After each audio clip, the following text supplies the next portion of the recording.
Olá, hoje é dia do nosso cafezinho e um papo gostoso com você. É bom estarmos juntos para o nosso café e fé. Estou sempre trazendo alguém conosco e mais uma vez, nesse dia, estamos com o nosso querido irmão Fernando Prison para compartilhar esse momento com café e fé, tomando esse cafezinho com a disposição de estar junto com vocês.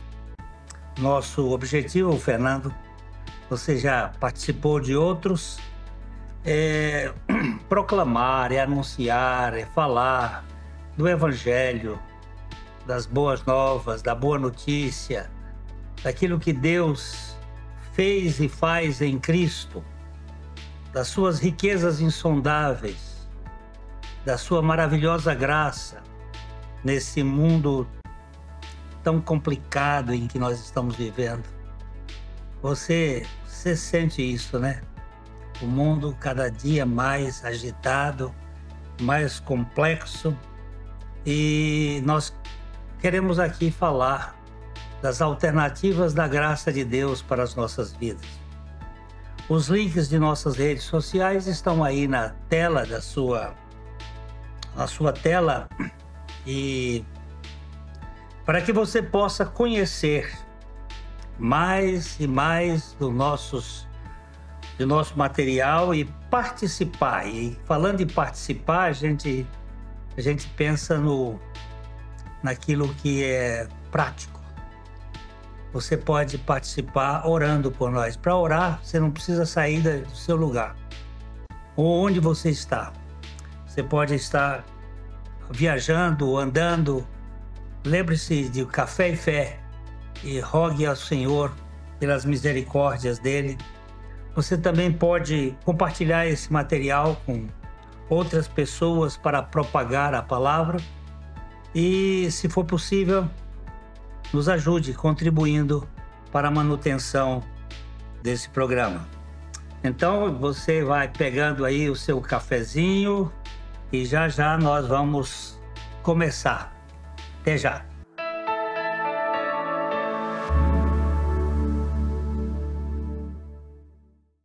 Ótica Higienópolis. Há 35 anos no mercado óptico de Londrina, sempre com novidades em produtos e tecnologia. Nossa equipe está preparada para dar uma verdadeira consultoria, facilitando a escolha de seus óculos para correção ou proteção solar. Ajuste de óculos personalizados, respeitando o conforto e anatomia do seu rosto. Ótica Higienópolis. Avenida Higienópolis, 346, em Londrina.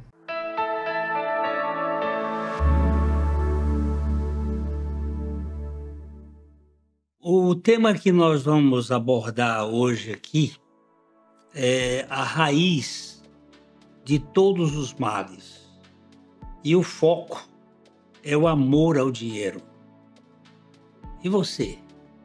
Como é que você encara o dinheiro? O quanto ele é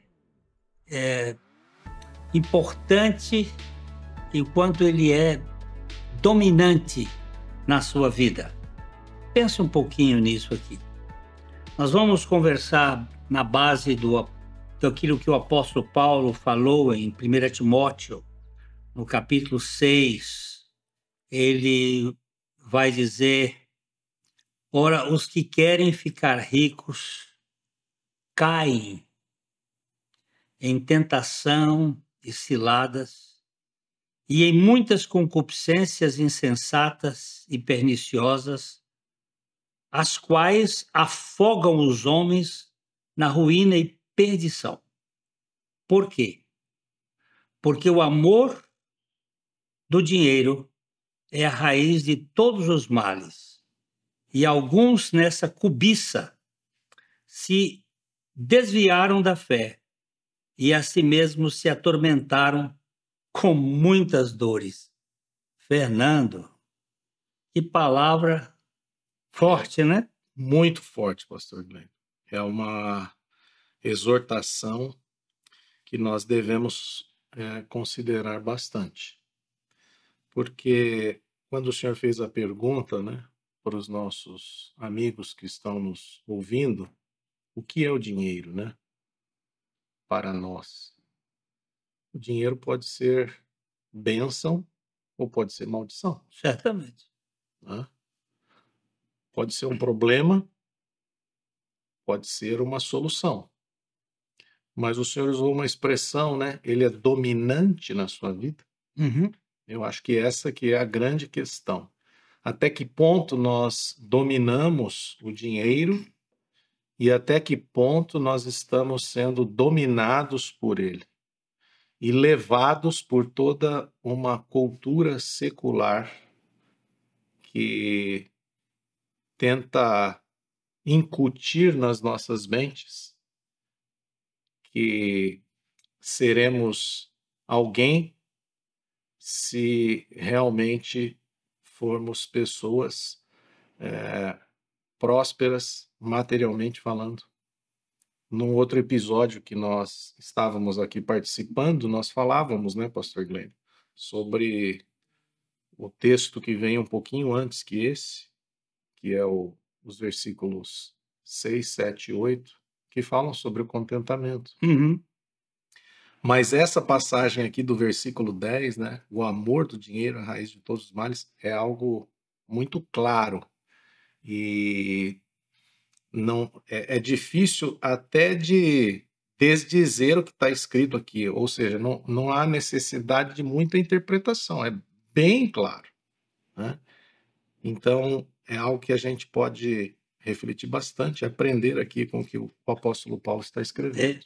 Você vai verificar, eu não sei, eu não me lembro da estatística e eu não tomei isso agora, mas é uma coisa assim monstruosa. As brigas judiciais no judiciário das pessoas de 80% para cima na base do dinheiro. Sim. Eu também não sei agora estatisticamente, mas grande parte dos litígios, evidentemente, envolvem dinheiro. Grande parte dos litígios, inclusive familiares, envolvem discussão em torno de herança. E nós não podemos esquecer, né, pastor Glenn, que até as guerras entre nações Sim. envolvem dinheiro, riqueza e poder. Você vê que ele usa aqui o amor do dinheiro. Outra versão diz o amor ao dinheiro. Mas o dinheiro em si, ele é neutro. Ele não tem essa... Exatamente. E é isso que nós devemos perceber aqui e entender, né? Ele não está... A palavra de Deus, em hipótese alguma, ela é contrária ao dinheiro em si. O dinheiro pode ser uma bênção. E é uma bênção, né, pastor? Até para as igrejas, para a proclamação do evangelho. Né? Mas ele fala que o amor... E no versículo 9, interessante também, né? Ele não é contra os ricos. Não. Ele faz uma exortação àqueles que querem ficar ricos. Qual é o desejo que nós temos no nosso coração? Estão dominados. Essa é uma coisa assim que fica na alma da pessoa e ele não enxerga outra coisa. Exato. A minha netinha, a gente conversa, às vezes, ela diz assim, ela dizia, agora ela está corrigindo, eu adoro essa coisa. Aí eu dizia, olha, nós adoramos a Deus, nós amamos as pessoas e nós gostamos das coisas. Né? Coisa a gente gosta né? E pessoas também a gente pode não só amar, mas gostar, mas nós não podemos amar as coisas Adorar. e muito menos adorar, É verdade. porque ela se torna um Deus, Exato. né? Essa expressão se popularizou. Eu adoro o artista, eu adoro o bolo, eu adoro não sei o quê. Isso é um uso inadequado da palavra adorar. Mas o dinheiro, quando ele sai da esfera da coisa, porque ele é o objeto, ele é uma coisa, ele passa a ter personalidade e acaba tendo uma divindade. Exato. O sujeito passa a adorar, fica dominado, amando o dinheiro. E este amor ao dinheiro é que é a raiz de todos os males. E é interessante porque talvez a pessoa não se aperceba disso, né, pastor? Exatamente. Ela não tem consciência de que ela está sendo dominada pelo dinheiro. Então, a gente percebe como é uma linha tênue. Você lidar com o dinheiro. Então, não há problema nenhum em você ser uma pessoa rica, não há problema nenhum você possuir riqueza ou dinheiro, mas a questão é se perguntar até que ponto eu estou disposto a passar, muitas vezes, por princípios para alcançar o dinheiro. Olha, E aí é que eu percebo que as pessoas acabam sendo dominadas, quando elas acabam passando pelos próprios princípios. Eu vou contar uma história aqui. Eu sei que ela é bem radical, mas era um grande empresário da África do Sul. Ele possuía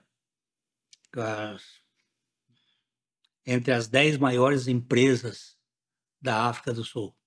Isso na década de 70, por aí assim. E ele era um cristão. E, de repente, um dia ele conversando com Deus, Deus disse para ele que o dinheiro estava ali sendo um ídolo. E o que ele iria fazer para que aquele dinheiro não dominasse a vida dele? E ele realmente se prostrou diante do Senhor e pediu uma orientação. E ele vendeu as 10 empresas. O montante foram bilhões de dólares. E aí ele disse, agora, senhor, vamos fazer o que com esse dinheiro todo? E aí Deus foi dando orientação. Ele é o responsável pela evangelização de Uganda. No tempo que havia aquele Idi Amin Dada, que era um imperador, um déspota, ele investiu em construção de hospitais, de escolas. Hoje, um dos países de melhor escolaridade na Europa, ou na África. E esse homem investiu e fez muito trabalho, e ele foi investindo, e o dinheiro foi diminuindo, chegou a um ponto, parou as ordens de Deus. E ele disse, e agora o que eu faço com isso tudo? E Deus lhe deu uma orientação. E ele foi plantar uva. E você sabe que a África do Sul é um dos países que dá um bom vinho. É verdade, são bom vinho. produtores. E ele investiu na produção e ele trabalhava na evangelização e na produção de vinho. Quando eu soube da história, já nos anos 80, perto de 90, ele tinha mais recursos do que antes. Mais coisas e com mais envolvimento e com mais. Porque quando você está dominado pelo dinheiro, ele é um senhor na sua vida. Agora, o dinheiro no meu bolso ele não é problema. O problema é quando ele está no meu coração ou na minha mente, ela me domina. E aí, onde eu entendo o apóstolo Paulo dizer, o amor ao dinheiro, ele é a raiz de todos os males. E é uma exortação, né, no versículo 9, quando diz: caem em tentação e cilada, em muitas concupiscências insensatas e perniciosas, e afogam os homens na ruína e perdição. Que cenário tenebroso é esse? Não é? É uma coisa terrível. E é algo assim, talvez que alguém possa até ingenuamente falar, mas qual o problema de eu querer ficar rico? Está explícito aqui. Então nós temos que tomar cuidado. Cuidado. Falar em cuidado, nós vamos dar uma paradinhazinha aqui, porque o tempo está rodando e a gente vai parar um pouquinho e já nós voltamos.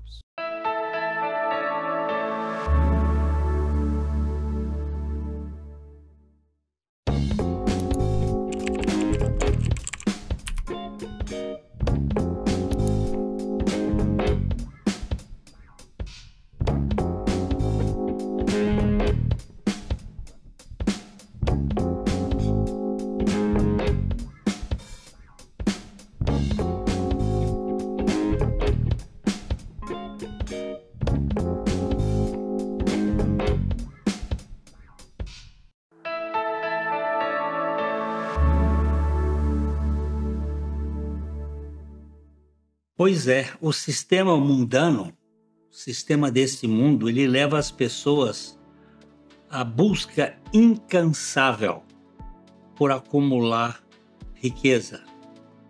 Leva a isso. E o que Salomão vai dizer em Eclesiastes? Dá uma lida nesse texto. Você tem aí? Sim, tenho sim. Diz assim Eclesiastes, capítulo 5, versículo 10. Quem ama o dinheiro jamais dele se farta, e quem ama a abundância nunca se farta da renda. Também isto é vaidade. Quem ama o dinheiro jamais Ele se farta. Você perde a relação com o seu irmão. Eu já vi muitos irmãos de carne e osso, né? Mesma família, na divisão da herança, perde a relação, destroem as vidas. Então, nós precisamos compreender. Não tem problema ser rico. Já vimos isso aqui. O problema é ter o dinheiro como seu proprietário. E ter o dinheiro como objetivo final da sua vida, né? Exatamente. Como seu Deus, né? Exatamente. É um Deus com letra minúscula, mas é um Deus. Você ama e você se agarra a Ele.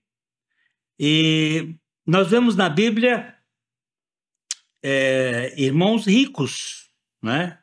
Recebendo instruções sobre generosidade. Não é? Você vê o que Paulo fala a Timóteo no capítulo 6, você já se referiu a isso aqui, né? Os versos 17 a 19, né? E exorta o quê? Diz assim o texto, exorta aos ricos exorta do presente quem? século. Aos ricos. Aos ricos. E é interessante, ele fala, é uma exortação aos ricos, não é uma condenação. Não. Nós não encontramos em nenhuma parte da Bíblia voto de pobreza. Não. Não é, pastor? Exorta aos ricos que não sejam orgulhosos, nem depositem a sua esperança na instabilidade da riqueza, que é aquilo que o senhor estava falando agora.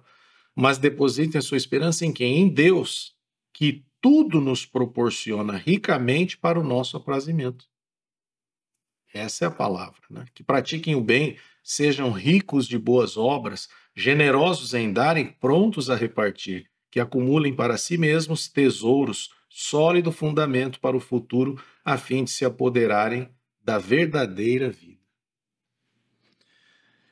Eu me lembro na minha experiência, como dizia Odorico Paraguaçu, naquela novela, patraismente, aí para o tempo, quando o dinheiro exercia um certo fascínio na minha vida.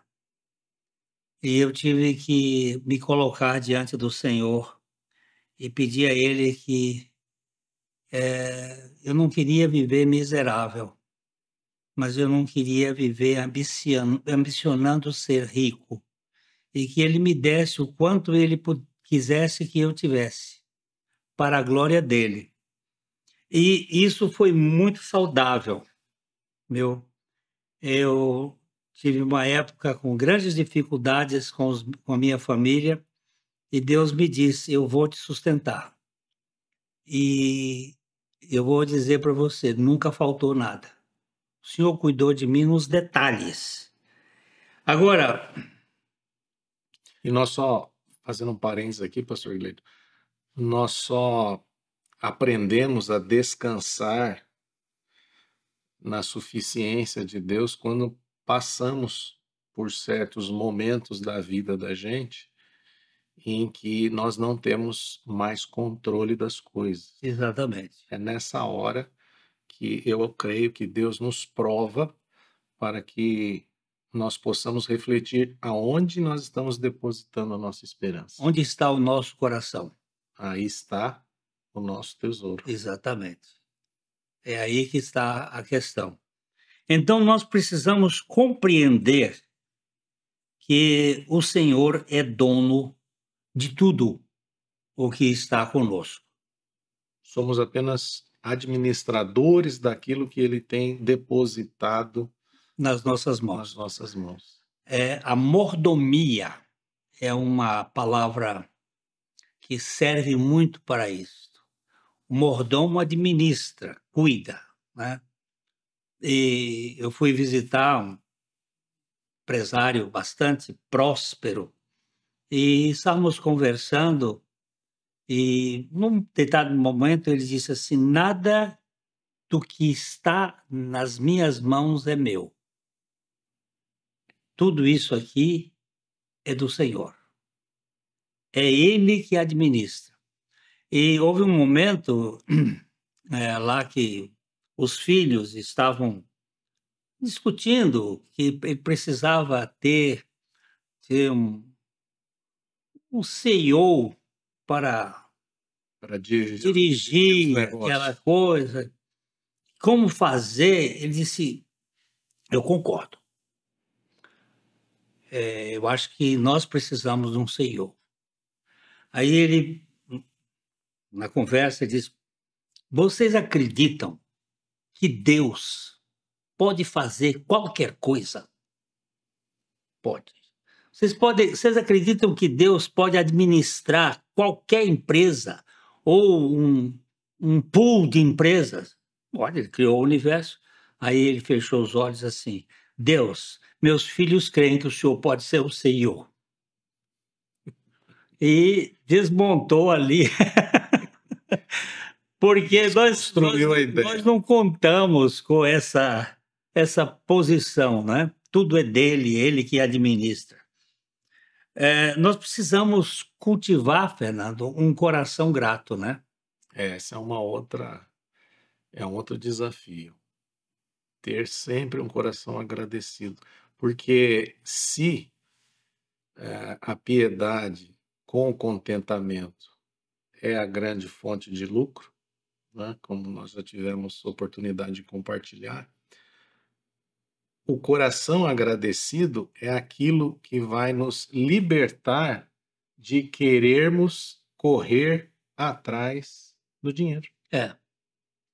Para buscarmos o quê? Essa satisfação com aquilo que nós já temos. Isso é algo que nós precisamos exercitar, esse coração agradecido.